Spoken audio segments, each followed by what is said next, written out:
Hello बच्चों, let's see the question. So the question is the complex ion having minimum magnitude of CFSE is. तो in complex ion में से आपका minimum magnitude CFSE का किसमें है वो आपको बताना है। CFSE क्या होती है? क्रिस्टल फील्ड स्टेबलाइजेशन एनर्जी होती है। देखिए ये सारे के सारे क्या है आपके 6 कोऑर्डिनेशन नंबर है सब में, बिकॉज सारे के सारे क्या है आपके मोनोडेंटेड लिगेंड है, तो जितने नंबर ऑफ लिगेंड्स है उतना ही कोऑर्डिनेशन नंबर हो जाएगा। तो कोऑर्डिनेशन नंबर सब में 6 है, तो दैट मीन्स कोऑर्डिनेशन नंबर 6 में क्या बनता है? ऑक्टाहेड्रल कॉम्प्लेक्स बनता है। तो ये सारे के सारे आपके जो यहाँ पर कॉम्प्लेक्स आयंस है इनमें ऑक्टाहेड्रल कॉम्प्लेक्स बनेगा, राइट। सो ऑक्टाहेड्रल कॉम्प्लेक्स में देखिए इनिशियली क्या होता है, आपका जो मेटल आयन होता है वो इस तरीके से डी ऑर्बिटल इसके में इलेक्ट्रॉन्स प्रेजेंट रहेंगे, राइट। बट जब इसके पास में क्या आता है, लिगेंड्स आते हैं, तो लिगेंड्स आने के बाद क्या होता है, ये आपके ऑर्बिटल्स कौन से होंगे? ये डी एक्स वाई ऑर्बिटल होगा, ये डी वाई जेड होगा, ये डी जेड एक्स ऑर्बिटल होगा, D x square minus Y square orbital होगा, और ये डी जेड स्क्वायर ऑर्बिटल होगा, है ना। So d x square minus Y square और डी जेड स्क्वायर ऑर्बिटल आपके क्या होते हैं? एक्सिस के अलोंग होते हैं। डी जेड स्क्वायर क्या होता है? जेड एक्सिस के अलोंग होता है, और D x square minus x square क्या होता है? एक्स एक्सिस और वाई एक्सिस के अलोंग होता है। तो ये दोनों ऑर्बिटल आपके क्या होते हैं? एक्सियल होते हैं, और ये तीन जो होते हैं ये एक्सिस के अलोंग नहीं होते, एक्सिस के बीच में बनते हैं, ठीक है। तो देखिए जब आपके यहाँ पर 6 लिगेंड आएंगे तो वो 6 एक्सिस आपकी जो एक्स वाई और जेड की जो 6 एक्सिस रहेंगे एक्सिस के अलोंग आएंगे। सो ये आपके डी के ऑर्बिटल भी एक्सियल हैं और लिगेंड भी एक्सिस के अलोंग आ रहे हैं। तो इन दो एक्सियल ऑर्बिटल में क्या हो जाता है, इनमें क्या होता है, जैसे ही लिगेंड आता है तो इनमें लिगेंड के इलेक्ट्रॉन्स और इन ऑर्बिटल के इलेक्ट्रॉन्स में क्या होने लगता है? रिपल्शन होने लगता है। ड्यू टू दैट इन दो ऑर्बिटल्स की एनर्जी क्या हो जाती है? बढ़ जाती है, तो ये हायर एनर्जी में चले जाएंगे, ठीक है। और बाकी के जो तीन यहाँ पर नॉन एक्सियल और जो ऑर्बिटल थे इनकी एनर्जी कम हो जाती है, तो ये ऐसे आ जाएंगे। तीन ऑर्बिटल की एनर्जी सेम हो गई, तो ये आपका क्या बन जाएगा? T2G बन जाएगा, और ये आपका क्या होता है? Eg। अब यहाँ पर देखिए जो एनर्जी का कितना डिफरेंस आया है, इतना एनर्जी इसकी डिक्रीज हो गई है, ठीक है। सो एनर्जी जो डिक्रीज हो गई है, तो कितना डिक्रीज हुई है? डिक्रीज होगी तो माइनस में लिखेंगे, राइट। और इन दो ऑर्बिटल की एनर्जी इंक्रीज हो गई, तो इनकी एनर्जी हम पॉजिटिव में लिखेंगे, बिकॉज इंक्रीज हो गई है। अब कितना इंक्रीज और डिक्रीज हुई है, देखिए जो टोटल आपका एनर्जी गैप होता है, जो स्प्लिटेड ऑर्बिटल है इनमें जो एनर्जी का गैप होता है इसको हम लोग स्प्लिटिंग एनर्जी कहते हैं, डेल्टा ओ से दिखाते हैं, ऑक्टाहेड्रल फील्ड की स्प्लिटिंग एनर्जी, राइट। कितना डिक्रीज होता है, यहाँ से आपका यहाँ तक का कितना डिक्रीज हो जाता है? कम डिक्रीज होगा, बिकॉज इनमें ज्यादा रिपल्शन नहीं, आपका ये स्टेबलाइज हो रहा है, इनमें रिपल्शन नहीं होता है ना। तो ये हमारा कितना होता है? -0.4 डेल्टा ओ के इक्वल होता है डिक्रीज इन एनर्जी। और यहाँ पर जो इंक्रीज इन एनर्जी हो रहा है, ज्यादा इसमें इंक्रीज आएगा एनर्जी में, बिकॉज रिपल्शन ज्यादा होगा, तो यहाँ पर आपका होता है 0.6 डेल्टा ओ, ठीक है। इस तरीके से होगा। इनमें जितने भी इलेक्ट्रॉन्स प्रेजेंट रहेंगे उसके अकॉर्डिंगली हम क्या बताएंगे, इसमें आपका कितना स्टेबलाइजेशन आ रहा है ओवरऑल आपके इस कॉम्प्लेक्स में, वो बताएंगे, ठीक है। स्टेबलाइज क्यों हो रहा है? स्प्लिट होने के बाद ये दोनों आपके जो ऑर्बिटल्स होते हैं वो स्टेबलाइज हो जाते हैं, और उसी को हम लोग क्या बोलते हैं? स्टेबलाइजेशन एनर्जी बोलते हैं, crystal field stabilisation energy, okay. अब देखिए यहाँ पर हम निकालें, अगर 1 बाई 1 अगर मैं यहाँ पर क्या करूँ, CFSE का लिखूं कि CFSE का फॉर्मूला क्या बनेगा। देखिए CFSE क्या होता है आपके पास में? नंबर ऑफ इलेक्ट्रॉन्स इन आपकी जो T2G में है, ठीक है, number of electrons in T2G orbital into कितना हो जाएगा? -0.4 डेल्टा ओ, बिकॉज यहाँ पर एनर्जी इतनी है और हर इलेक्ट्रॉन की एनर्जी डिक्रीज होगी, तो number of electrons into this, plus क्या हो जाएगा यहाँ पर? नंबर ऑफ इलेक्ट्रॉन्स इन किसमें? आपका इन Eg ऑर्बिटल, ठीक है, इनटू क्या हो जाएगा? देखिए यहाँ पर एनर्जी में इंक्रीज कितना आ रहा था? +0.6 डेल्टा ओ का आ रहा था, तो जितने भी इलेक्ट्रॉन्स होंगे उससे मल्टीप्लाई कर देंगे तो कितना इंक्रीज हो रखा है वो आ जाएगा। जब हम इसको टोटल यहाँ पर बताएंगे, टोटल ऐड करके निकालेंगे, तो वही हमारी क्या हो जाएगी यहाँ पर? CFSE crystal field stabilisation energy हो जाएगी, राइट। तो चेक करते हैं, देखिए यहाँ पर फर्स्ट कॉम्प्लेक्स में अगर मैं चेक करूं तो CO क्या होता है यहाँ पर आपका, अगर इसका ऑक्सीडेशन स्टेट X लेट कर लूं तो ये कौन सी ऑक्सीडेशन स्टेट इसकी आएगी? देखिए चेक करते हैं, X plus NH3 neutral ligand है, तो 6 × 0 हो जाएगा, इक्वल्स टू पूरे कॉम्प्लेक्स पे आपका +3 चार्ज है, राइट। तो यहाँ से आपका X का वैल्यू क्या आ जाएगा? +3 आ जाएगा, दैट मीन्स कोबाल्ट क्या है? +3 ऑक्सीडेशन स्टेट में है। अब कोबाल्ट जब न्यूट्रल स्टेट में होता है तो इसका एटॉमिक नंबर कितना होता है? 27 होता है, और जो एलिमेंटल या न्यूट्रल फॉर्म में रहेगा तो इसका इलेक्ट्रॉनिक कन्फिगरेशन क्या होगा? वैलेंस शेल का क्या होता है इसका? दिस इज 3d7 4s2 होता है वैलेंस शेल का electronic configuration, right, outer most electronic configuration. तो जब ये 3+ में जाएगा तो 2 इलेक्ट्रॉन यहाँ से जाएंगे, आपके 1 इलेक्ट्रॉन यहाँ से जाएगा, तो आपको क्या मिलेगा यहाँ पर? 3d6 4s0 मिलेगा, है ना। तो अब हम क्या करते हैं, हम जैसे ही इनके पास इस CO3+ के पास में लिगेंड्स आएंगे, NH3 लिगेंड्स आएंगे, तो ये स्प्लिट होना स्टार्ट करेगा इस तरीके से, राइट। तो इस तरीके से स्प्लिट हो जाएगा। ऑक्टाहेड्रल फील्ड में आपका क्या होता है? T2G और Eg में ब्रेक होगा, स्प्लिट होगा, और 6 ऑर्बिटल यहाँ पर हमें इलेक्ट्रॉन्स फिल करने, तो देखिए 1 2 3 इलेक्ट्रॉन्स तो हमने भर दिए। अब यहाँ पर जो आपका NH3 लिगेंड है, NH3 लिगेंड क्या करता है?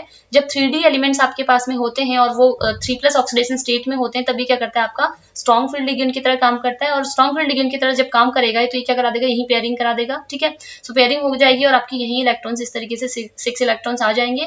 तो यहाँ पर आपका क्या हो जाएगा? देखिए अगर मैं यहाँ पर CFSE निकालूं अब, तो CFSE क्या हो जाएगा? Number of electrons in this, तो कितने इलेक्ट्रॉन्स है इसमें? 6, ठीक है, ये आपका T2G था, ये आपका EG था। अब आपके T2G में नंबर ऑफ इलेक्ट्रॉन्स 6 हैं और T2G की एनर्जी जो कितनी होती है -0.4 डेल्टा ओ होती है ना। So number of electrons into -0.4 delta O plus आपका EG में कितने इलेक्ट्रॉन्स हैं 0 हैं और EG की जो एनर्जी इंक्रीज होती है वो कितने से इंक्रीज होती है 0.6 डेल्टा ओ से प्लस 0.6 डेल्टा ओ से, राइट। तो ये तो पूरा टर्म आपका 0 हो गया और यहाँ से आपका कितना आंसर आ जाएगा -2.4 डेल्टा ओ आएगा, राइट। तो इस कॉम्प्लेक्स के लिए आपके CFSC कितने आ गए -2.4 डेल्टा हो। सेकंड अपना ऑप्शन चेक करें हम, यहाँ पे देखिए क्रोमियम का X सेलेक्ट कर लेते हैं ऑक्सीडेशन स्टेट, तो इसकी ऑक्सीडेशन स्टेट निकालेंगे तो X + 6 × H2 क्या होता है, न्यूट्रल लिगेंड होता है, तो चार्ज 0 इक्वल्स टू आपका +3 आ जाएगा। तो दैट मीन्स यहाँ से X का वैल्यू कितना आ जाएगा +3। तो क्रोमियम क्या है यहाँ पर +3 ऑक्सीडेशन स्टेट में है। अब क्रोमियम का जो एटॉमिक नंबर होता है वो 24 होता है और आउटर मोस्ट इलेक्ट्रॉनिक कन्फिगरेशन अगर इसके एलिमेंटल फॉर्म का लिखा जाए एटॉमिक फॉर्म का तो कितना हो जाएगा 3d5 4s1 होता है, ठीक है। अब अगर ये 3+ में आएगा तो एक इलेक्ट्रॉन इस 4s से निकालेगा, 2 इलेक्ट्रॉन 3d5 से 3d से निकालेगा, तो इलेक्ट्रॉनिक कन्फिगरेशन क्या हो जाएगा इसका 3d3 4s0 हो जाएगा, राइट। अब अगर हम इलेक्ट्रॉन्स की यहाँ पर स्प्लिटिंग करवाएंगे तो आपको कैसे मिलेगा देखिए,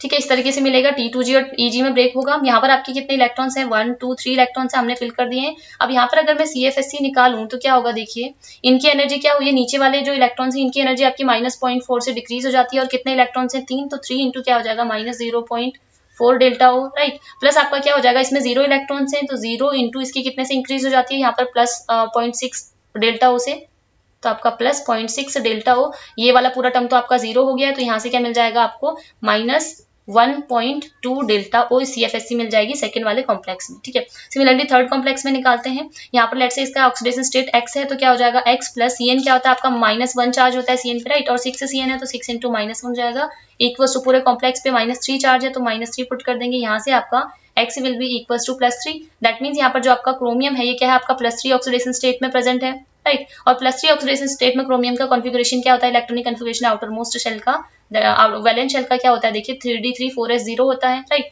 अब अगर इलेक्ट्रॉन्स की हम फिलिंग करें यहाँ पर क्या करेंगे, पहले CFSC निकालने के लिए ये पहले ऑर्बिटल्स क्या होंगे इस तरीके से स्प्लिट होंगे। अब 3 इलेक्ट्रॉन्स है तो 1 2 3, अगर इसकी CFSC निकाली जाए तो क्या हो जाएगा देखिए 3 इलेक्ट्रॉन्स इन T2G और इलेक्ट्रॉन्स इन EG को हम क्या करेंगे रिस्पेक्टिव ऑर्बिटल्स की एनर्जी से मल्टीप्लाई करके निकालेंगे, है ना। ये फॉर्मूला था हमारे पास में CFSC का, right. So electron in T2G कितने हैं आपके, ये T2G है आपका, ये EG है, ठीक है। सिमिलरली ये भी आपका T2G था, ये आपका EG था, राइट। तो यहाँ पर देखिए कितने इलेक्ट्रॉन्स है T2G में आपके 3 इलेक्ट्रॉन्स है और T2G की एनर्जी कितनी होती है -0.4 डेल्टा ओ, राइट। प्लस आपका यहाँ पर 0 इलेक्ट्रॉन्स है तो 0 इंटू इसकी एनर्जी कितनी होती है EG की, दैट इज +0.6 डेल्टा हो। तो ये पूरा टर्म 0 हो गया तो आपका आंसर कितना आ जाएगा -1.2 डेल्टा हो, राइट।